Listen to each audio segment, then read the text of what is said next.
एक गांव में महेश नाम का एक मेहनती किसान अपनी पत्नी शांति के साथ रहा करता था और उनका एक बेटा भी था जिसका नाम सोहन था। वह दोनों अपने खेत पर बहुत मेहनत किया करते थे। एक दिन सोहन अपनी माँ से कहता है, माँ, मुझे बहुत भूख लग रही है, आप मुझे खाना कब दोगी?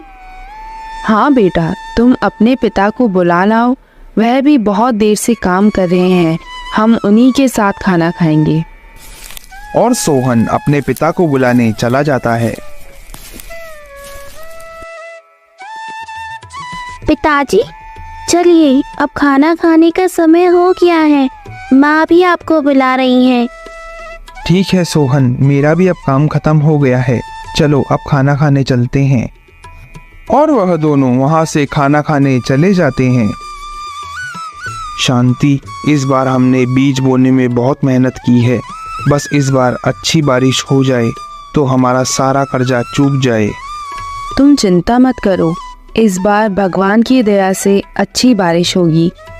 बस तुम्हारी यह बात भगवान सुन ले और इस बार अच्छी बारिश कर दे। और ऐसे ही 6 महीने बीत जाते हैं और बारिश नहीं होती है। महेश की सारी फसल बर्बाद हो जाती है। हे भगवान, अब मैं क्या करूँगा, मेरी तो सारी फसल बर्बाद हो गई, अब मैं अपने घर का खर्च कैसे चलाऊंगा। और वह ऐसा कहकर घर चला जाता है।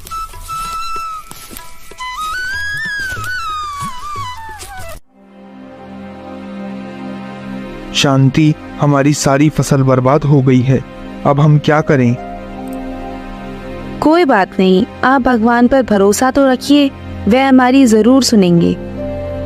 पर मैं अब नई फसल के लिए नए बीज कैसे खरीदूंगा? पिछली बार तो मैंने तुम्हारे गहने गिरवी रख दिए थे, पर इस बार तो हमारे पास गिरवी रखने के लिए भी कुछ नहीं है। क्यों ना आप गांव के सेठ चंदीराम के पास चले जाएं, क्या पता वही कोई आपकी मदद कर दे। मदद, वो भी चंदीराम से? उससे अगर मदद मांगने गया तो उल्टा मैं फंस जाऊंगा। उसने कितने गांव वालों को पागल बनाकर उनके पैसे और उनकी जमीन हड़पी है। वह तो एक नंबर का चोर है, वह इसमें मेरी कोई मदद नहीं कर सकता है। पर सेठ चंदीराम के अलावा हमारे पास और कोई चारा नहीं है। अगर आप उनसे मदद लेने नहीं जाओगे तो हमारा घर कैसे चलेगा? ठीक है शांति, मैं इस बात को सोचकर तुम्हें बताता हूँ। और रात में महेश इस बात को बैठकर सोचता है।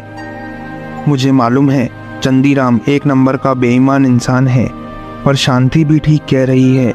अगर मैं चंदीराम से मदद नहीं लूँगा तो मेरी चंदीराम के अलावा इस गांव में कोई मदद नहीं कर सकता है। और अगले दिन महेश चंदीराम के पास मजबूरी में चला जाता है।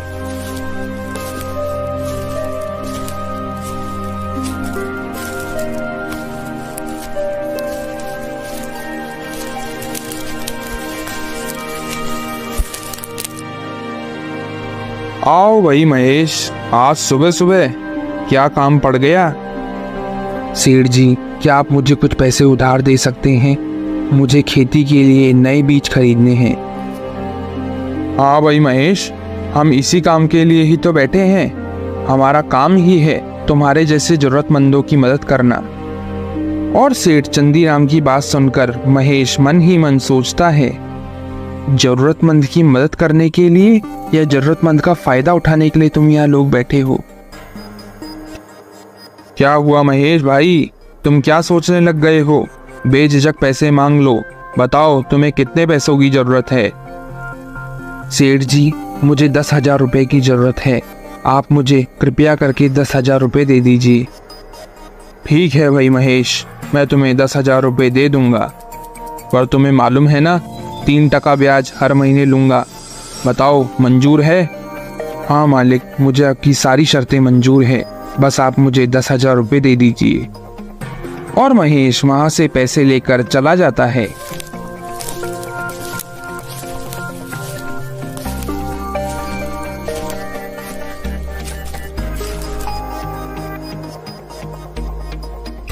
हे भगवान, आपने भी कैसे लोगों को पैसा दिया है जो दूसरों की मदद की जगह दूसरों का शोषण करने में लगे हैं।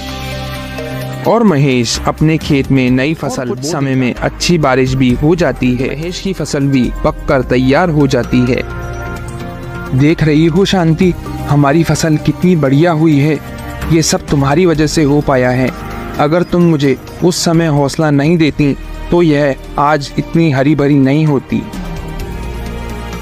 यह तो सब भगवान की कृपा है जी। बस अब जल्दी से सेठ चंदीराम का सारा कर्जा चुका दो। और ऐसा कहकर वह दोनों घर चले जाते हैं। कुछ दिनों में भारी बारिश शुरू हो जाती है और वह बारिश पूरे 5 दिन तक लगातार आती रहती है।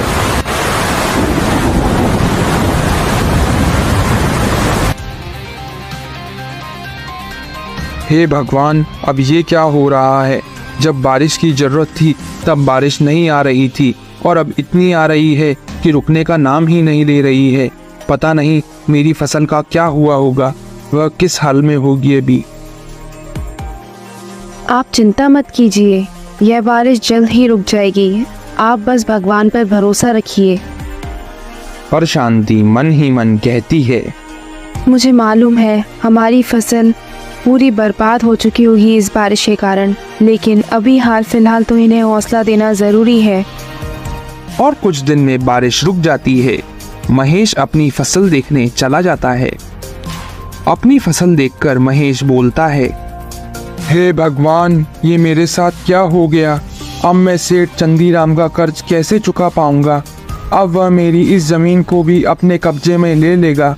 मेरे पास तो इस जमीन के अलावा भी कुछ नहीं है।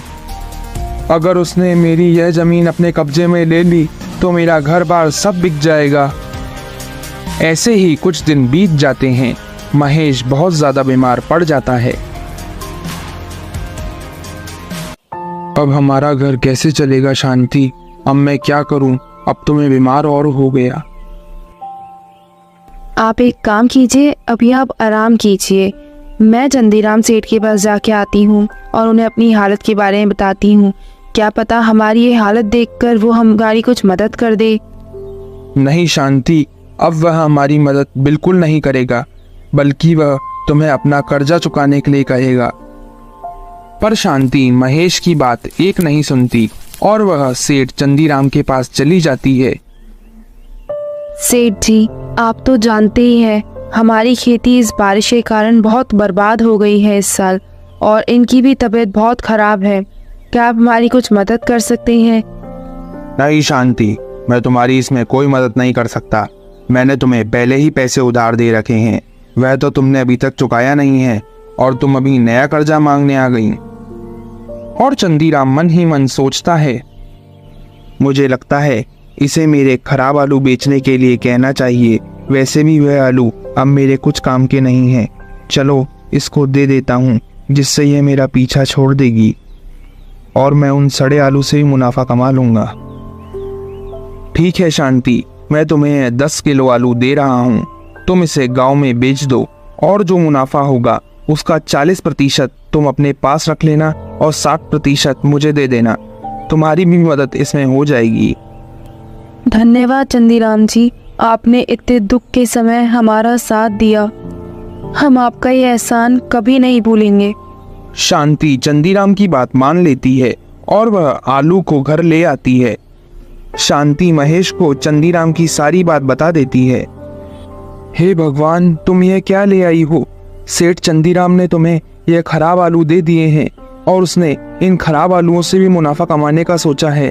वह कितना लालची इंसान है। अब हम कर भी क्या सकते हैं? यह आलू ही हमारा आखिरी रास्ता है इस मुसीबत से बचने का। बस अब तो मुझे यह समझ नहीं आ रहा कि मैं इन आलूओं को बेचूं कैसे। और तभी वहाँ सोहन आ जाता है और वह आलू को देखकर कहता है, माँ, बहुत दिन हो गए हैं, आप मेरे लिए आलू के पराठे क्यों नहीं बनाती है? वाह सोहन बेटा, तूने तो मेरी सारी समस्या का ही हल कर दिया। अब मैं इन आलूओं के पराठे बनाकर पूरे गांव में बेच दूंगी। और शांति आलू के पराठे बना लेती है।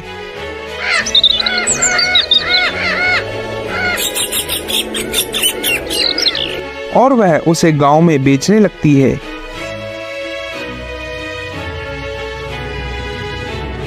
वाह शांति, तुम्हारे हाथ के आलू के पराठे तो गजब स्वाद के हैं। ऐसे ही मेहनत करती रहो और हमारा पेट भरती रहो। और कुछ ही समय में शांति आलू के पराठे को बेचकर अच्छा मुनाफा कमा लेती है। और दूसरी तरफ सेठ चंदीराम शांति की सफलता को देखकर कहता है, यह सब पहले मैंने क्यों नहीं सोचा, फालतू में मैंने इसे वह आलू दे दिए, इसने तो उससे भी मुनाफा कमा लिया। अगर ऐसे ही ये आलू के पराठे बेचती रही तो यह तो मेरा सारा कर्जा चुका देगी। अब मुझे इसका कुछ करना होगा। और चंदीराम एक षड्यंत्र रच देता है और वह गांव वालों को घर ले जाता है। सरपंच जी, यह शांति सड़े आलू इस्तेमाल करती है आलू के पराठे बनाने के लिए। क्यों शांति, क्या चंदीराम सही कह रहा है? नहीं सरपंच जी, मैं अपने आलू के पराठों को बनाने के लिए हमेशा अच्छे और ताज़े आलूओं का ही इस्तेमाल करती हूँ। नहीं सरपंच जी, यह चंदीराम झूठ बोल रहा है। यह तो बस चाहता है कि हम इसका कर्जा कभी ना उतारें और ये फिर हमारी ज़मीन को हड़प ले। और यह बात सिद्ध हो जाती है कि शांति आलू के पराठे बनाने के लिए सड़े आलूओं का इस्तेमाल नहीं करती है। और शांति सरपंच जी को कहती है, देख लीजिए सरपंच जी, यह चंदीराम बस किसी और की सफलता देख ही नहीं सकता। यह बस हमें फंसाना चाहता था ताकि हम कभी इसका कर्ज चुका ही ना पाए। ये ऐसा ही करता है, ये बहुत लालची इंसान है। क्यों भाई चंदीराम, अब इसके बाद भी क्या तुम्हारा कुछ कहना बाकी रह गया है? चलो पुलिस स्टेशन, मैं लेके चलता हूँ तुम्हें।